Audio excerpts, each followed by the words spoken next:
ઉપસ્થિત આપણી જે સોયગામ ડાયરેક્ટ ડિસ્ટ્રિક્ટ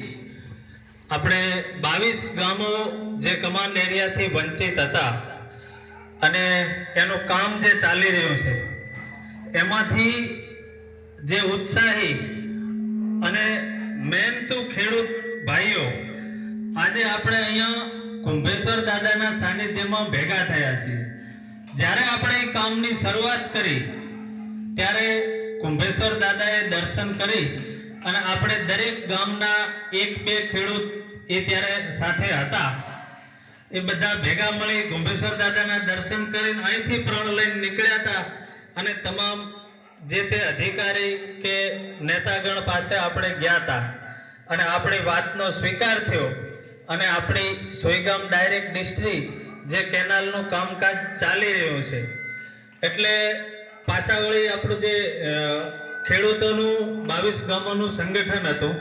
એ બધાએ નક્કી કર્યું કે આપણે કુંભેશ્વર દાદાના દર્શન કરીને જય બોલાવીને અહીંથી નીકળ્યા હતા તો પવિત્ર શ્રાવણ માસ નિમિત્તે આપણે ભોળાનાથે એક હવનનું આયોજન કરવું છે અને આપણે બધા અહીંયા જે ખેડૂતો બેઠા છે એ બધા એક મેસેજ ઉપર અને કુંભેશ્વર દાદાના પ્રતાપે એક ટૂંકી જાહેરાતમાં બધા અહીંયા ભેગા થયા છીએ અને સ્વયં આ આપણું કાર્ય એવું છે કે આપણે હવનનું આયોજન અને જમણવારનું આયોજન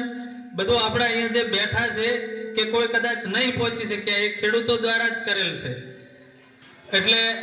આ બધા ખેડૂતોને કુંભેશ્વર દાદાના આંગણે આપ સૌને આવકારું છું અને કેનાલ બાબતની કોઈ જમીન સંપાદન બાબતની અને જે તે માઇનોર કેનાલો છે એની વ્યવસ્થા બાબતની ચર્ચા આપણે જે તે અધિકારી સાથે વાત થઈ છે કે કેનાલના કોન્ટ્રાક્ટર સાથે વાત થઈ છે। હું આગળ આપણી વચ્ચે સુજાભાઈ માસ્તર અને હિરજીબા આપણી વચ્ચે છે હું એમને આપીશ આપણને તેનાથી માહિતગાર કરશે અને કોઈને કાંઈ પ્રશ્ન હોય તો આપણે વ્યક્તિગત આ કામ પટ્યા પછી આપણે ઊભા થઈ અને આપણી જગ્યાએથી એની રજૂઆત કે કાંઈ પણ વાત હશે તો સાંભળશું। આ આપણું બધાનું સહિયારું કામ છે એટલે એકબીજા વાતો કરીને વાતાવરણ ડોળે ને એવું નથી। આમાં કોઈ નેતા નથી, આમાં કોઈ આગેવાન નથી, આપણે બધા ખેડૂત ભાઈઓ છીએ બધા ભેગા મળીને સારા કાર્યમાં સહકાર આપવાનો।